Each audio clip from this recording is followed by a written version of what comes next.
bahwa mengurutkan nilai dalam teks etiko-legal. Nah,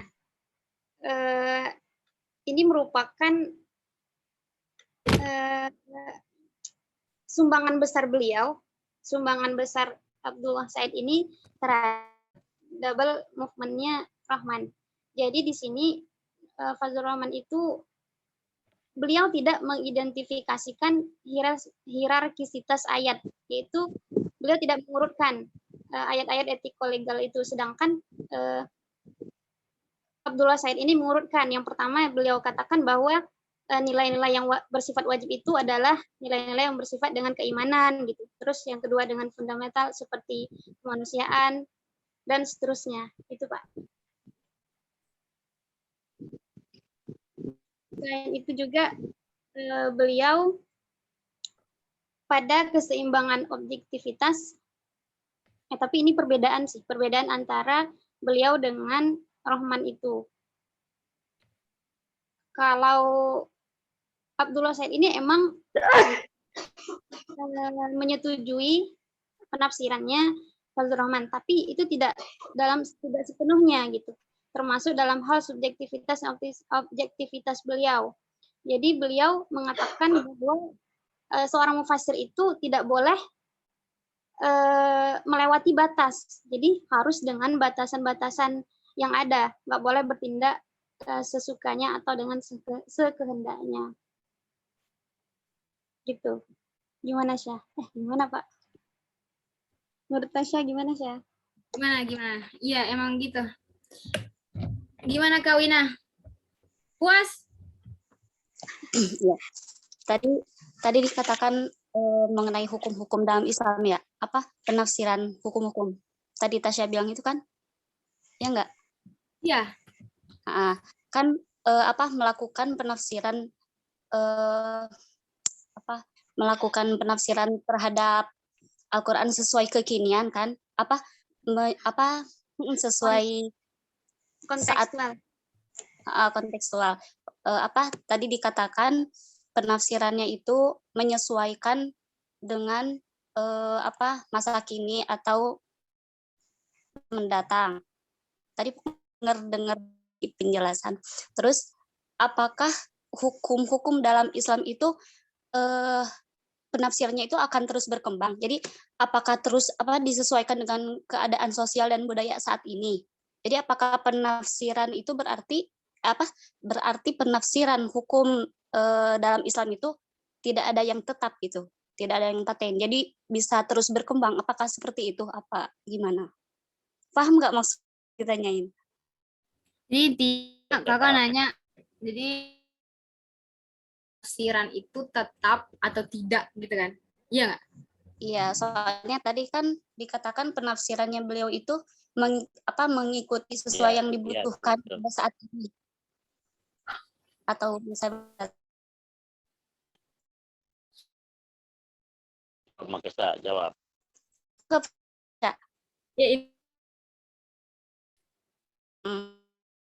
Kan penafsirannya beliau itu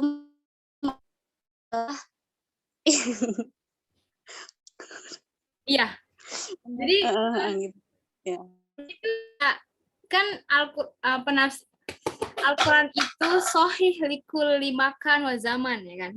Ya kan guys? Ya nggak Pak? Zaman memakan Syah, boleh. Ya, likulli zaman memakan. Ya Allah aku deg-degan.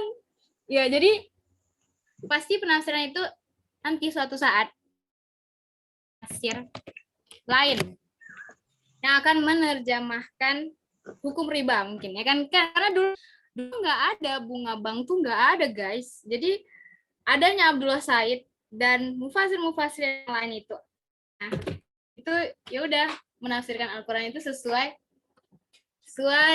masa kini. Jadi gitu. Selalu berkembang setiap masa dan zaman, waktu dan tempat. Jadi gitu. Jadi ya. Gitu Kak Munfa. Jadi penafsiran itu nggak tetap sesuai. Terus gimana ya? Penafsiran tentang hukum-hukum ataupun yang lain itu bisa terus berkembang, gitu ya? Ya, gitu.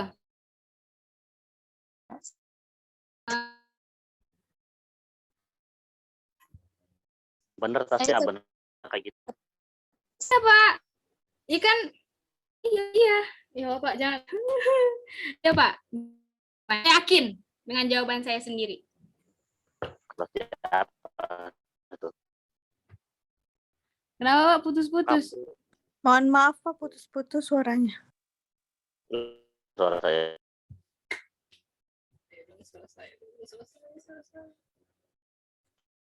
Pak. Halo, tes. Putus-putus, Suara Pak. saya. Putus-putus, Pak. Hah? Suara Halo, Bapak tes. putus-putus. Jelas nggak? Nah, jelas, Pak. Sedikit. Halo, Nah, iya, bagus. tes. Jelas nggak? Nah, jelas. Jelas. Ya, jelas, Pak. Jelas, Pak. Makanya Iya, Pak. kamu kalau lagi presentasi gini jangan bawa-bawa bahasa situ ke forum. Jangan apa, Pak? Jangan bawa-bawa bahasa situ arwana ke forum. Tukul arwana. Kenapa, Pak? Nggak ada tukul Iya. arwana. Mama. Nggak ada, Pak, tukul arwana. Kamu orang mana? Anu, Orang Medan saya kamu? orang. Bapak nanya saya orang apa? Iya. Saya orang, gimana ya jelasinnya? Saya itu orang Sulawesi, tapi lahirnya di Batam, besarnya di Batam, Pak. Jadi kampung saya di Sulawesi, saya asli Sulawesi Tenggara, Bobau. Bau pasti tahu ya kan? Terus tinggalnya lahir, besar, di Momong dengan kasih sayang, itu di Batam, Pak. Nah, terus saya kuliah di sini, dengan ilmu yang sedikit. Jadi gitu, Pak. Dengan keberanian. Kamu kenapa masuk IKI? Karena yaudah saya yakin masuk IKI nanti saya akan menjadi benar gitu, Pak. Soalnya sebelum masuk IKI saya agak-agak gitu.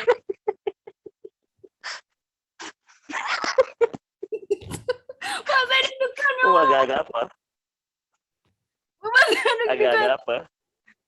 Gara-gara Bapak. Saya tuh deg-degan sebenarnya, Pak. Saya tuh ya Allah keringat dingin. Tisu-tisu.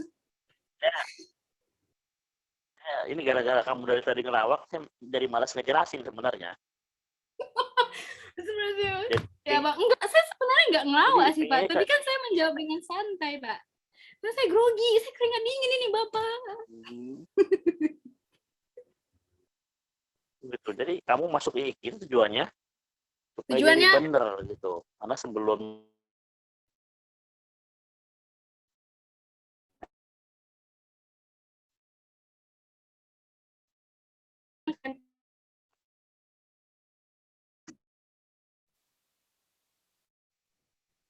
ya, sekarang aja ini masih rada-rada gimana dulunya maksud saya gitu. Ya gitu lah, Pak. Manusia kan bisa berubah. Kamu orang Bau. Orang Iya, Pak, Bau. orang bau-bau. Bau-bau. Bukan berarti saya badannya bau, Pak. Itu masuknya Enggak gitu ceritanya. itu masuknya kawasan Indonesia juga kan?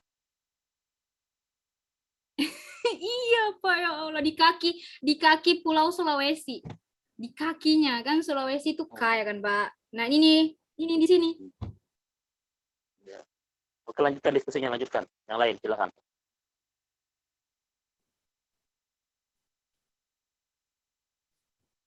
Ada nggak teman kalian yang semisal selain si siapa? Si Makesa ini yang semisal. Nggak ada Pak, alhamdulillah cuma satu. Nomor satu, alhamdulillah. Ini kalau ada 3 orang, 4 orang aja kalian bisa gila semuanya itu.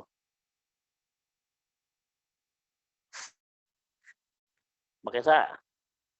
Tadi, Pak. Iya, Pak. Iya. Itu di kelas ini katanya cuma kamu 1 orang. Ya, sebenarnya yang ngomong kayak gitu dosen bukan sama Bapak sih. Dari semester 1 kayak gitu juga, Pak. Ya, fix. Mau bilang apa mereka? Kayak gini, Pak. Untung yang kayak Tasya itu cuma 1. Coba ada lebih Kalau dari lagi 1. present gimana? Nggak, Pak? Oh. Gimana katanya kalau lebih dari satu? Ya, Oh, saya lebih dari Kata- satu gimana? ya katanya pusing, Pak. Nanti kelas kayak Oh, kalau pecah gitu mungkin, Pak. Jadi kayak gendang telinga suara orang-orang tuh lepas semuanya, Pak. Kalau misalnya seperti saya tuh lebih dari satu. kayak apa? Kayak lawakan gitu ya? Iya mungkin. Oh,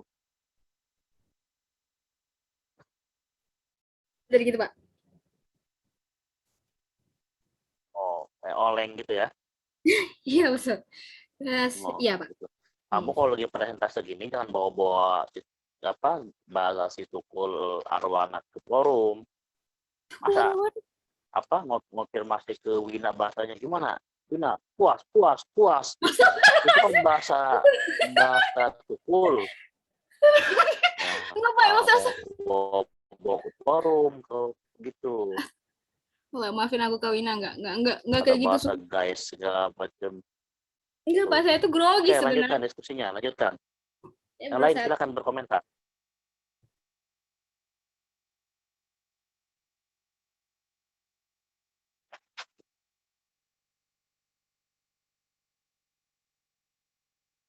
Gak kayak gitu gimana ya faktanya? Emang faktanya gitu gak kayak gitu gimana? Oke, silakan yang lainnya komentar. Lanjutkan.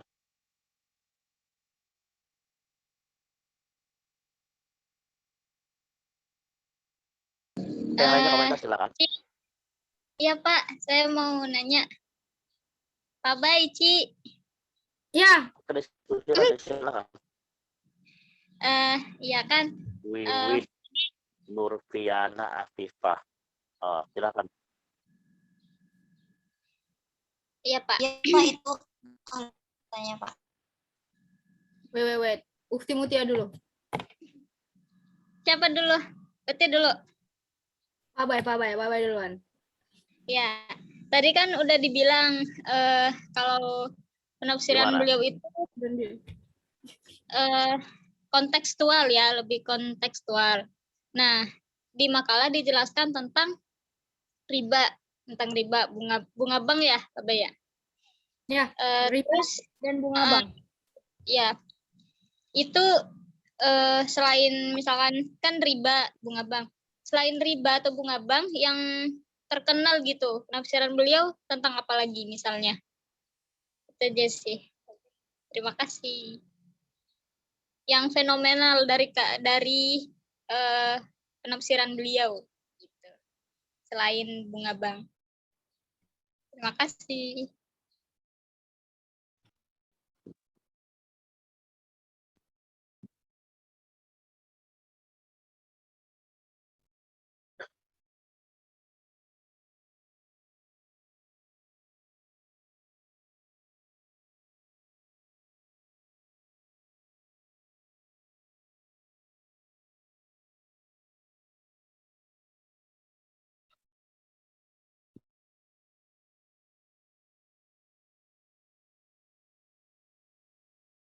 Halo, tes. Ya, Pak. Suara. Ya. Ya, oke. Oke, lanjutkan diskusinya.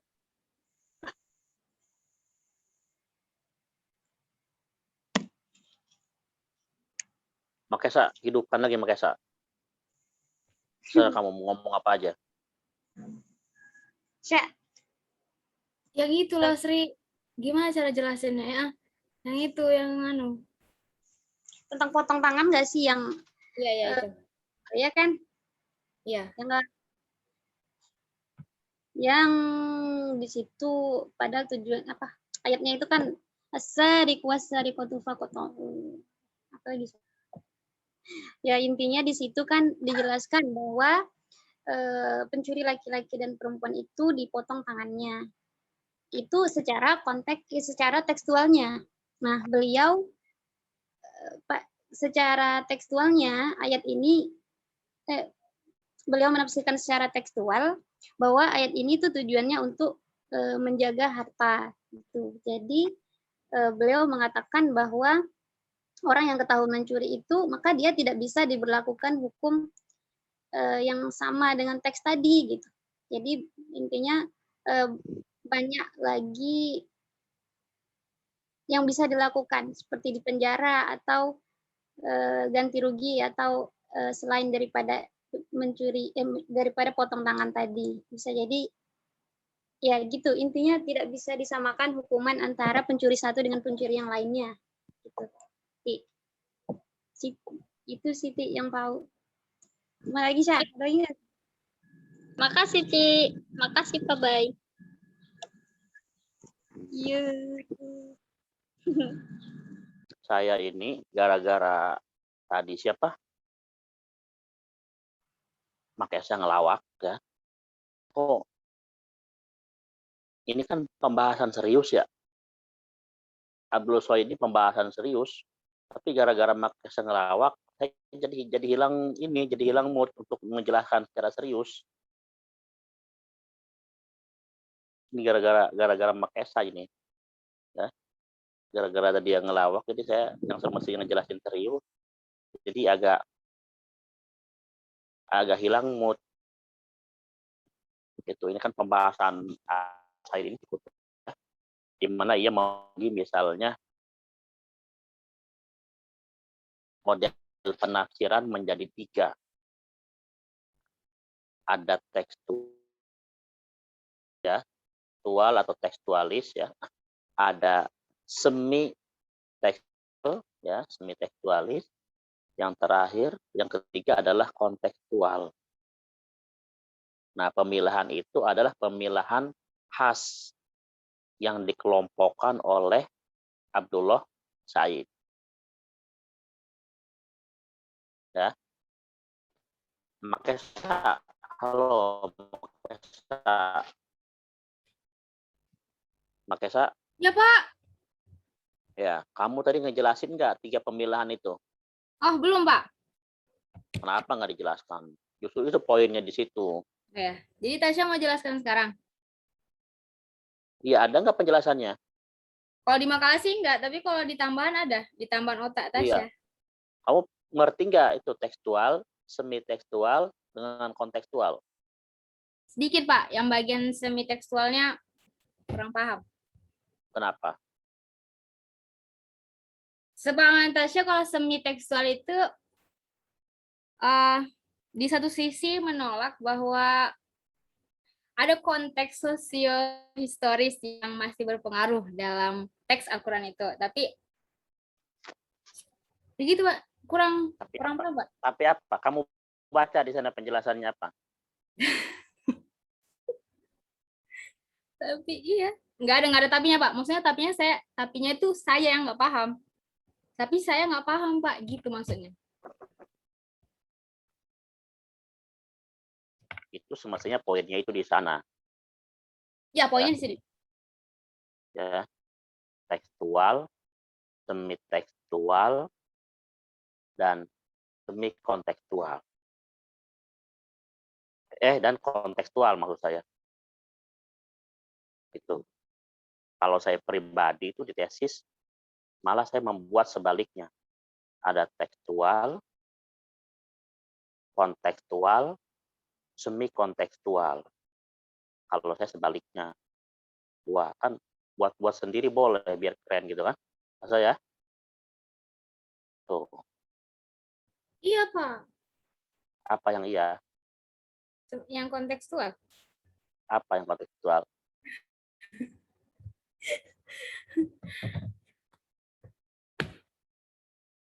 Oke. Nah, jadi Abdullah Said ini, teman-teman, dia secara latar belakang pendidikan memiliki 2 latar belakang. Pertama, latar belakang belajar Islam di Timur, ya di Timur Tengah, yaitu di Saudi. Yang kedua, ia pernah belajar di Bau-Bau, bukan di Bau-Bau, tapi di Pak. Australia. Australia. Iya, bukan di Bau-Bau. Kalau belajarnya di Bau-Bau nanti jadinya kayak Makesa. Oleng jadinya nanti. Ya. Ini Makesa juga kalau sekolahnya ke Australia nggak bakalan oleng kayak gini. Tuh. Kayaknya Makesa ini ada urat yang terputus, Makesa. Iya, kayaknya Pak, seperti kesemutan, Pak. Tunggu. Gitu ya. Oke.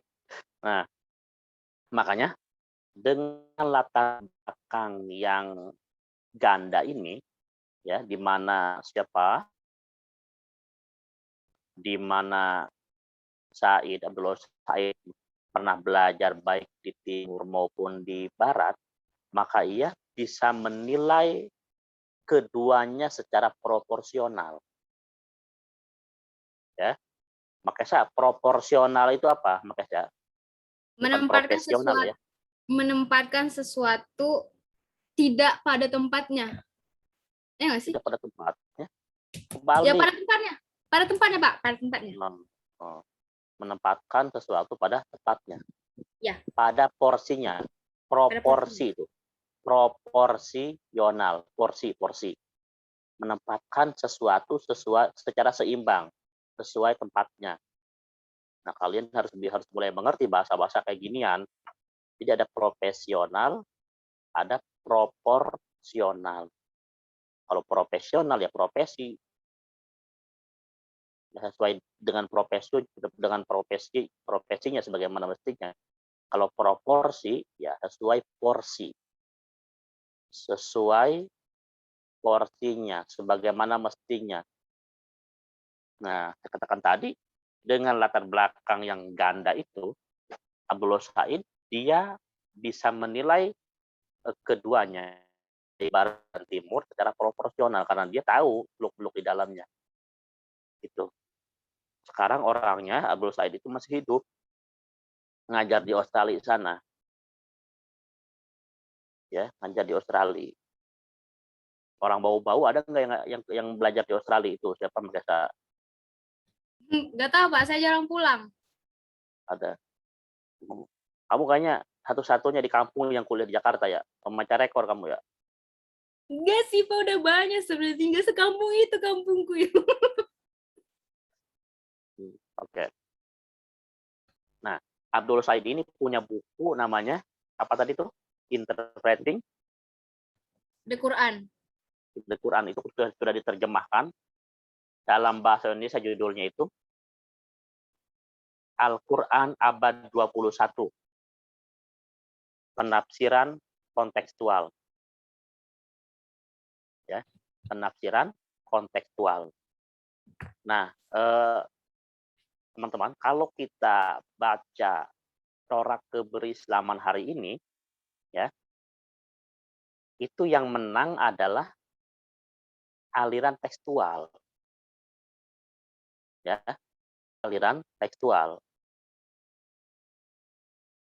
Hampir semua kelompok keagamaan mendekati teks agama itu secara tekstual tanpa mempertimbangkan konteks dan semisalnya. Gitu ya. Itu yang kalian perlu catat. Bahwa keberislaman hari ini, bahwa kajian keislaman hari ini ditandai oleh kemenangan aliran tekstual. Nah, kita tahu misalnya bagaimana kemudian belakangan ini, atau bahkan dari tahun 2001 ya, 2000-an, bagaimana kemudian Imam Samudra atau kelompok teroris lainnya, mereka melakukan pengeboman di Bali sana, dan apa yang mereka lakukan tersebut itu tentu berbasis pada ayat Al-Quran. Pada ayat misalnya, Faqtulul musyrikin haitsu wajadtumuhum. Bunuhlah orang-orang musyrik ya di mana saja kalian berada, kan mengacunya pada ayat itu, Imam Samudra itu. Ya. Padahal ayat itu disampaikan diturunkan oleh kepada Nabi, konteksnya adalah pada saat perang. Faqtulul musyrikin haitsu wajadtumuhum. Tapi itu kemudian dikutip, dijadikan landasan oleh Imam Samudra dan CS untuk melakukan pengeboman. Itu kan model pemanaan tekstual. Ya. Nah, kemudian dalam ayat-ayat hukum juga sama. Ya. Dalam ayat-ayat hukum juga, kalau kita jumpai banyak tafsiran-tafsiran yang memang bagi Abdul Said itu ditafsirkan secara tekstual. Itu. Nah, kemudian Abdul Said mengklasifikasi atau mengelompokkan bahwa ada 3 model dalam penafsiran Al-Quran. Pertama adalah tekstual, kedua semi tekstual, ketiga adalah apa? Kontekstual. Gitu. Nah, yang pertama adalah tekstual. Ya. Tekstual ini adalah model penafsiran yang mengatakan bahwa makna teks Al-Quran itu sesuatu yang final, sesuatu yang nggak bisa diotak-atik, yang final intinya. Yang final, sesuatu yang nggak bisa diotak-atik, dan maknanya pun abadi.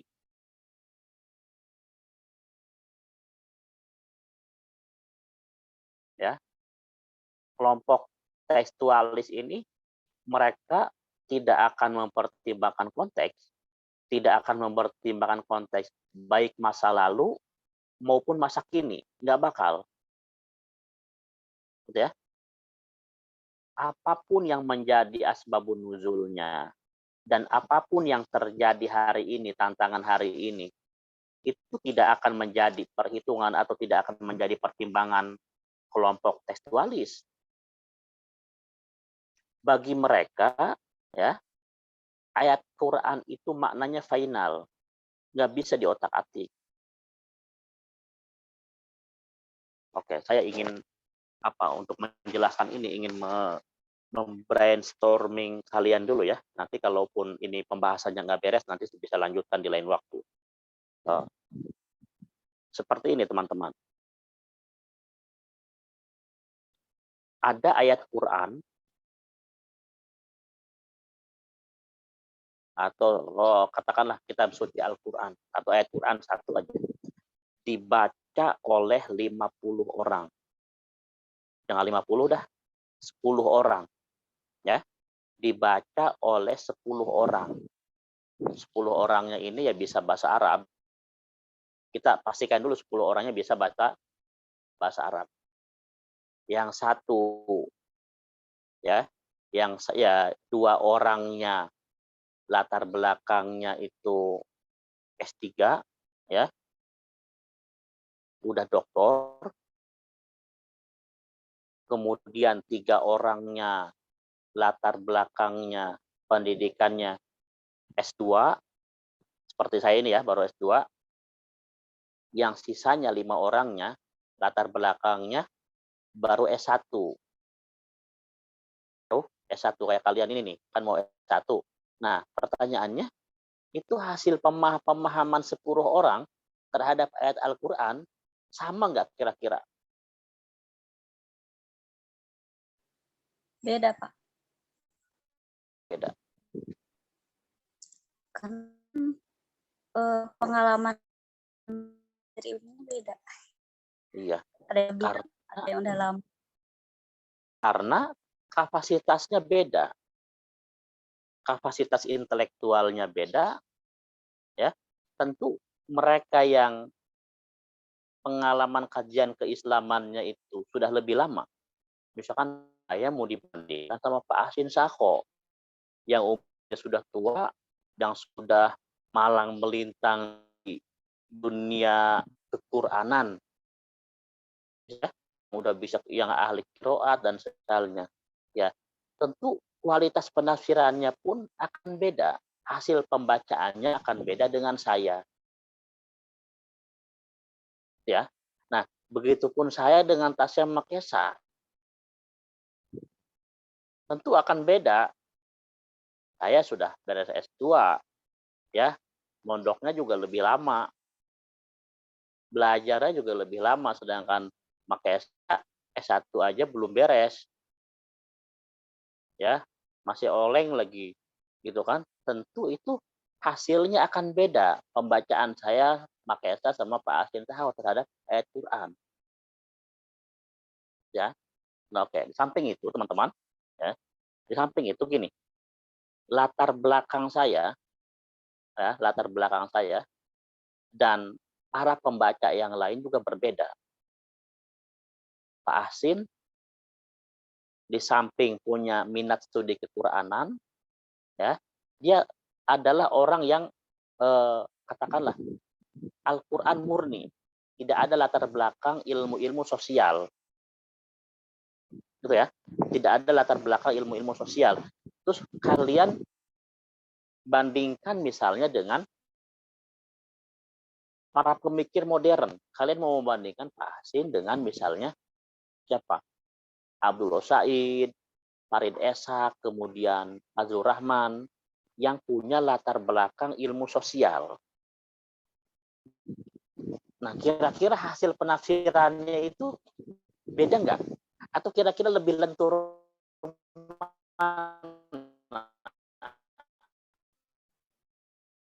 menurut kalian? Lebih lentur mana hasil penafsirannya? Ilmu sosial. Dia ngerti Quran ya, antropologi ya, ngerti ilmu budaya iya, ilmu sosial iya, ilmu teori politik mengerti.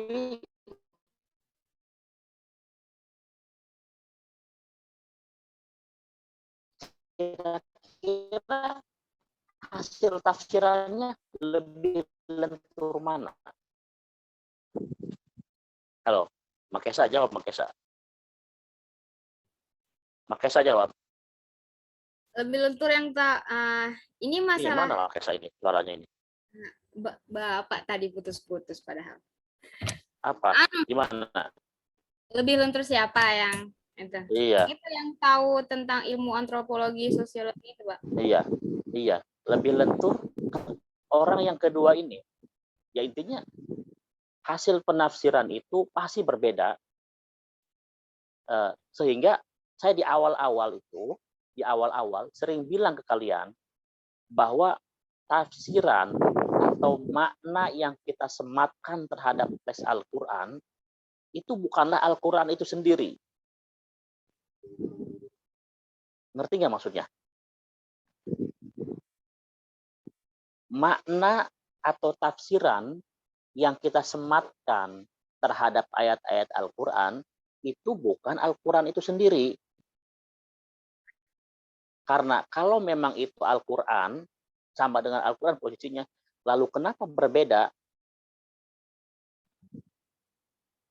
Kenapa berbeda antara satu orang dengan yang lainnya ketika memahami atau menafsirkan Quran? Al-Qurannya sama ya. Al-Qurannya itu sama teksnya. Tapi ketika dipahami kok berbeda. Saya memahami kayak gini, ya. Tasya memahami kayak gitu, ya. Wina memahami beda lagi. Nah, hasil pemahaman saya, hasil pemahaman Tasya, hasil pemahaman Wina terhadap ayat Quran itu Al-Quran bukan.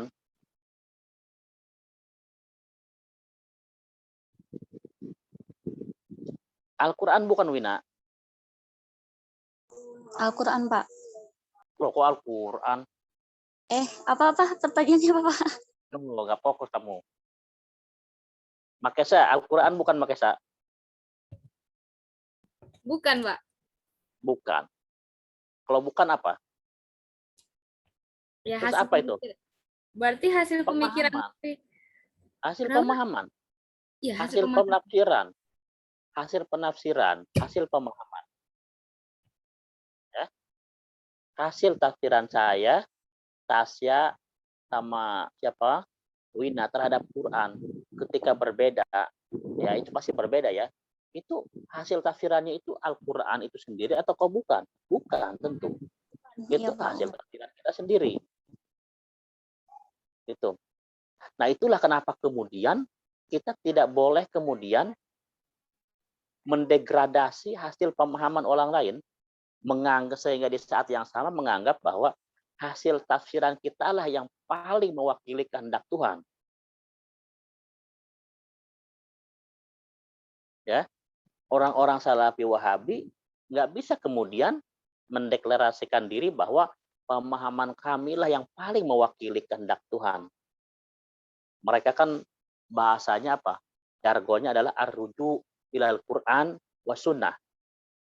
Mengutip ayat Quran, ya, mengutip sunnah, intinya merujuk ke Quran. Nah, pertanyaannya adalah jargon seperti itu kembali kepada Quran itu sepenuhnya benar nggak? Enggak. Kenapa? Karena itu juga sama hasil pemahaman mereka terhadap Quran, sama seperti kita memahami Al-Quran. Jadi kalian jangan mudah juga terjebak sama ayo arruju ilal Quran wa sunnah. Kembali pada Quran. Padahal jargon kembali kepada Quran itu juga sama. Merupakan upaya mereka dalam memahami Quran. Yang memang tidak sepenuhnya selalu benar. Sebagaimana para mufasir lain juga belum tentu benar dalam memahami Quran. Intinya apa? Makna atau tafsiran atau apapun itu yang kita sematkan kepada Quran, itu bukanlah Al-Quran itu sendiri. Dulu di awal bilang, Al-Quran itu kebenarannya mutlak. Al-Qurannya itu mutlak. Kebenarannya itu mutlak, abadi, gitu ya. Nah, sedangkan tafsiran manusia terhadap ayat itu, kebenarannya tentu tidak mutlak. Saya ingin bilang, hasil tafsiran manusia terhadap Al-Quran, itu bisa kita bilang sebagai, apa ya, sebagai upaya manusia untuk menyasar, apa ya, meraba-raba gitu ya, meraba-raba, menyasar, menduga-duga, berupaya menduga-duga, meraba, kira-kira ini, kira-kira itu yang hendak yang hendak ditegaskan atau yang diinginkan oleh Tuhan. Ya, kan sebenarnya ya seperti itu. Tidak bisa kemudian hasil kreasi, hasil pemikiran manusia itu kita anggap itulah kalam Tuhan. Ya. Seorang mufasir misalnya, katakanlah Ibn Katsir, ketika menafsirkan Quran, tidak bisa kita menganggap bahwa semua tafsiran Ibn Katsir itu persis dengan apa yang diinginkan oleh Tuhan. Tidak bisa kita mengatakan seperti itu. Itu hasil tafsiran saja. Karena gini, kalau kalian mengatakan bahwa hasil penafsiran Ibn Katsir itu adalah sepenuhnya sama, sepenuhnya mewakili kehendak Tuhan, ya, itulah yang diinginkan oleh Tuhan. Jadi apa yang dikatakan, yang ditafsirkan oleh Ibn Katsir itulah yang mewakili kehendak Tuhan misalnya. Maka atau lantas bagaimana dengan tafsiran ulama lain yang berbeda dengan Ibn Katsir?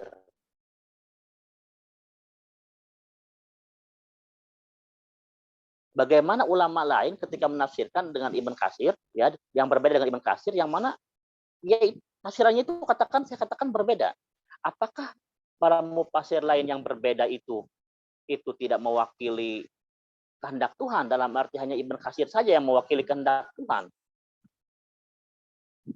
Kan enggak gitu.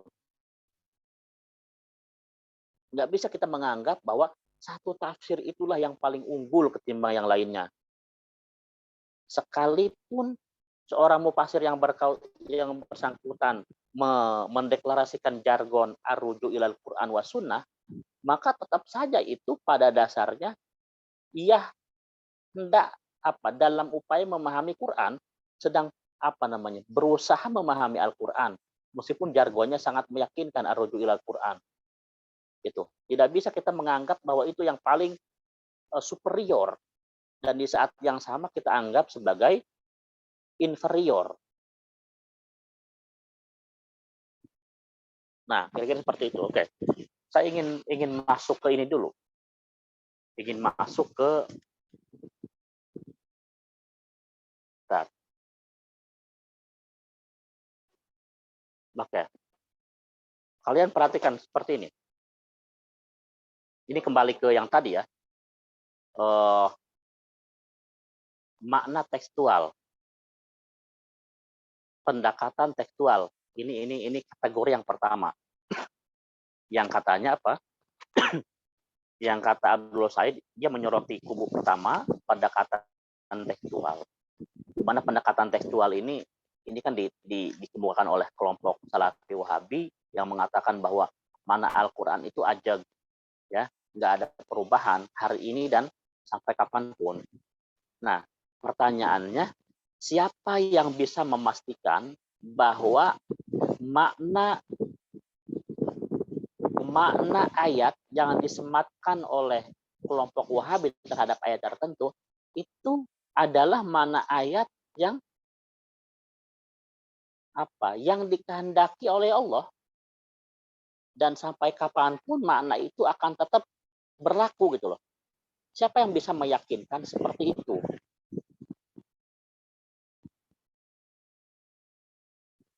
Ya, tentu tidak. Wong di kalangan mereka sendiri, atau misalkan katakanlah para mufasir klasik, antara satu tafsir dengan tafsir yang lainnya berbeda. Nah, perbedaan itu menunjukkan bahwa makna asli yang dikehendaki oleh Tuhan itu pada dasarnya sulit untuk kita ketahui, sulit untuk kita temukan, sulit untuk kita reka-reka. Kira-kira seperti itu, ya. Kalau memang mereka memahami bahwa makna teks Al-Quran itu abadi, ajeg, nggak berubah dari dulu yang sekarang, dianggap sebagai sesuatu yang final, maka itu akan dengan mudah terbantahkan. Nah, kira-kira seperti itu, teman-teman. Nah, bisa dipahami kan maksud dari tekstual ini? Halo? Insya Allah paham, Bapak. Oke, mana tekstual ya? Oke. Ya intinya mereka di saat yang sama menafikan peran konteks sosiohistoris ya yang terjadi hari ini, misalnya apapun itu. Nah, yang kedua adalah, sebelumnya pertanyaan dari kategori yang pertama ini ada pertanyaan nggak? Makesa ada pertanyaan nggak, Makesa?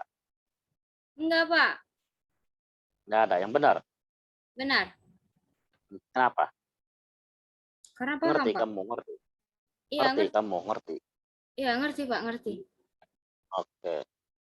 Nah, yang kedua adalah semi tekstual. Ya. Semi tekstual. Oke, kita jangan membahas semi tekstual dulu.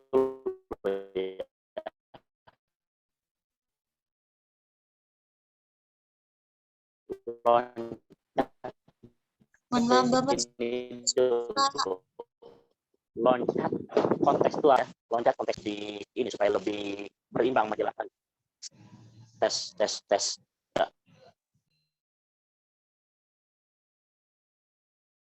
Kalau jelas nggak? Sudah jelas, Pak. Halo? Ya, jelas, Pak. Hah? Lanjut, Jelas, Pak. Pak. Sudah jelas. Oke. Nah, jelas ya. Oke, kita lanjut ke loncat dulu ke poin 3 supaya nanti poin keduanya itu lebih ini berada di terakhir, supaya poin keduanya itu menengahi antara tekstual dengan kontekstual. Nah, kalau kontekstual, bagaimana kalian pahami bersama, itu model tafsir yang memang lawan dari tekstual.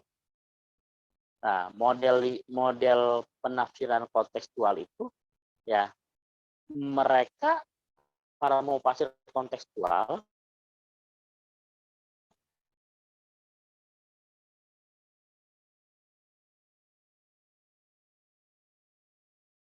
Putus ya suaranya. Wah, Iya, Dok. suaranya hilang. Meyakini bahwa memahami ayat Al-Qur'an tidak bisa berpijak pada ya Allah. Halo. Halo, tes. Tes. Halo, Pak. Jelas nggak? Jelas, Pak. Diulangi, Pak. Mohon maaf. Oke. Ini kenapa ini apa?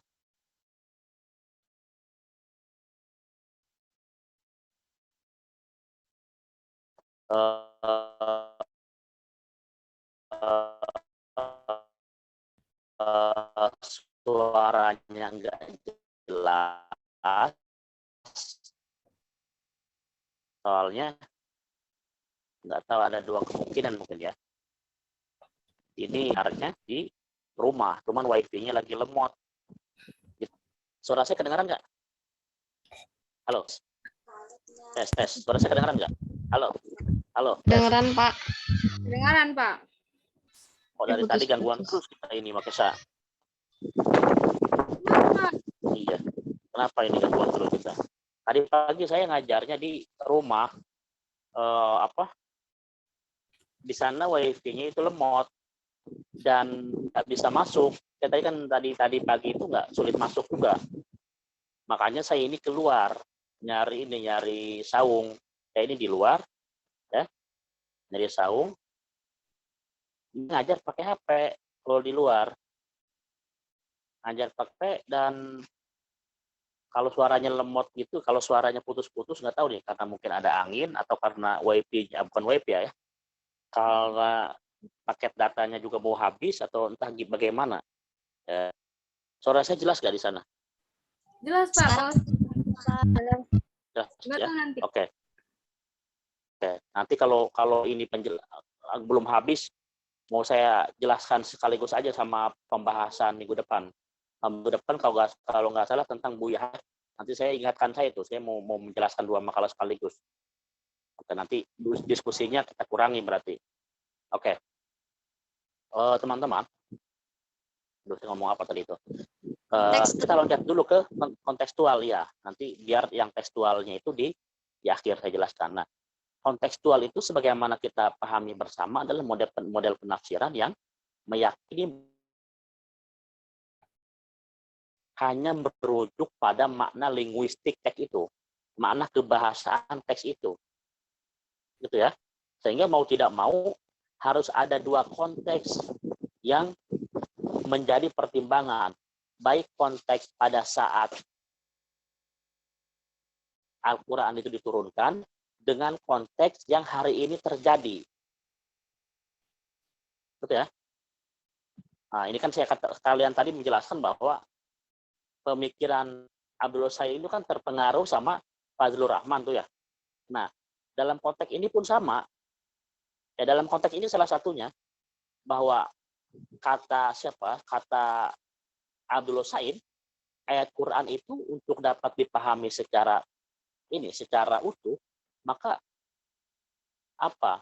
sebagian para mufasir itu, terutama yang kontemporer ya, mereka mempertimbangkan konteks sosiohistoris, baik konteks sosiohistoris yang melatar belakangi turunnya ayat itu, ataupun konteks sosiohistoris yang hari ini terjadi, sehingga ayat Al-Quran dituntut untuk bisa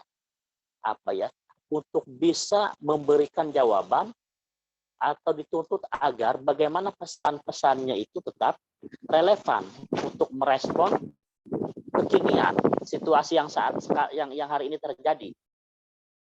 Ya, itu kan model-model kubu kontekstual kayak gitu. Ya, mereka misalnya mempertimbangkan situasi kekinian, dan bahkan memahami bahwa makna teks Al-Quran itu, ya, makna teks Al-Quran itu ada kalanya bisa diubah, supaya teksnya itu bisa hidup. ya, supaya teksnya itu bisa hidup, merespon tantangan zaman. Itu dari kubu kontekstual. Nah, tentu saja apa yang digagas oleh kelompok tekstual ini itu apa ya, kontradiktif dengan kelompok yang pertama ini, dengan kelompok tekstual ala katakanlah Salafi Wahabi gitu. Nah, nanti Fazlur Rahman akan memberikan banyak sorotan pada penafsiran kontekstual ini. Yang ia tekan adalah poin yang kontekstual ini.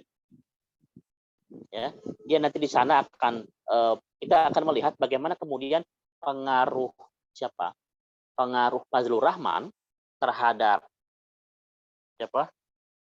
Terhadap Abdullah Said gitu kan, dalam upaya memahami atau menafsirkan Al-Qur'an secara kontekstual.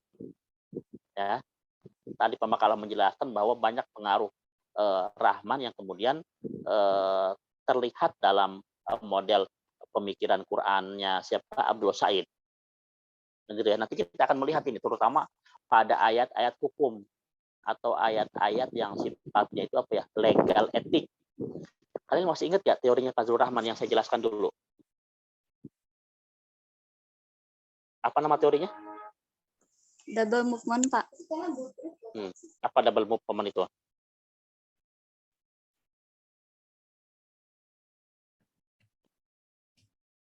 Apa double movement itu? Nah, kalian lupa lagi kan? Makanya saya yakin lupa lagi makanya saya ini. Apa double movement? Makanya Gerak ganda, Pak. iya, gerak ganda. Gimana cara kerjanya? Langkah pertama menarik ke belakang bagaimana suatu ayat itu diturunkan. Itu, Pak. Terus yang kedua baru ditarik kesimpulannya ke zaman sekarang. Nah, terus Gitu, Pak, dengan konteks aktual sekarang. Oh, ada yang tertinggal. Ada yang tertinggal. Mana, Pak?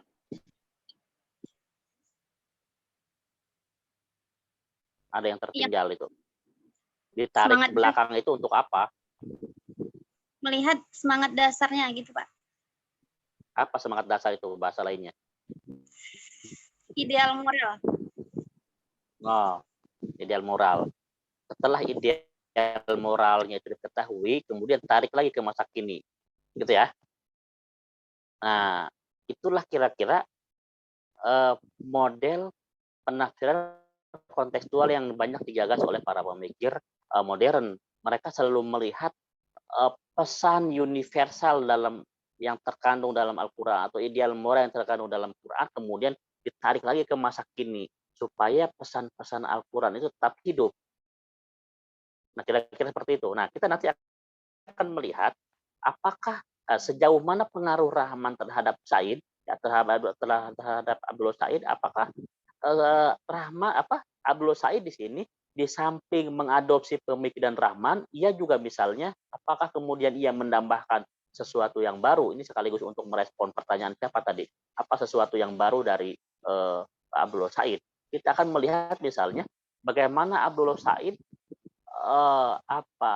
menerapkan teori kontekstualnya. Adakah sesuatu yang baru dari seorang Abdullah Said? Nah gitu ya. Nah itu pertanyaannya pada titik itu dulu. Nanti setelah itu kita lihat penafsirannya, dan setelah itu baru yang terakhir kita jelaskan yang namanya semi kontekstual. Nah, bagaimana penjelasannya? Nanti kita akan jelaskan di pertemuan berikutnya. Karena waktunya sudah habis. Nah, nanti saya akan menjelaskan 2 makalah sekaligus dan diskusinya nanti dikurangi aja ya. Diskusinya dikurangi dan presentasinya harus cepat juga. Nah, harus cepat juga. Minggu berikutnya siapa yang presentase? Rabu berikutnya?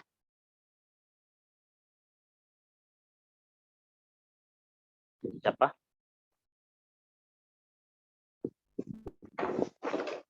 Halo? Halo? Halo? Iya, Bapak. Ya, Pak. Iya. Yang Rabu depan presentasi siapa?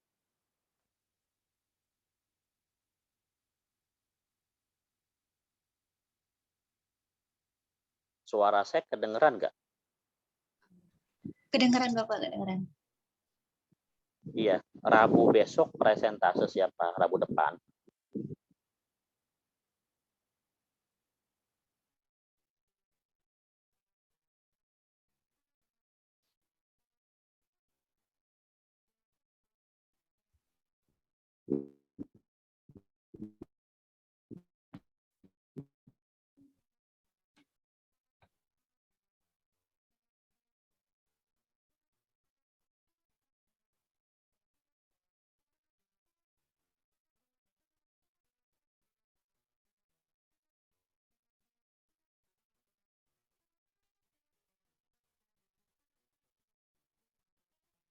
Ya, pokoknya siapapun itu yang jelas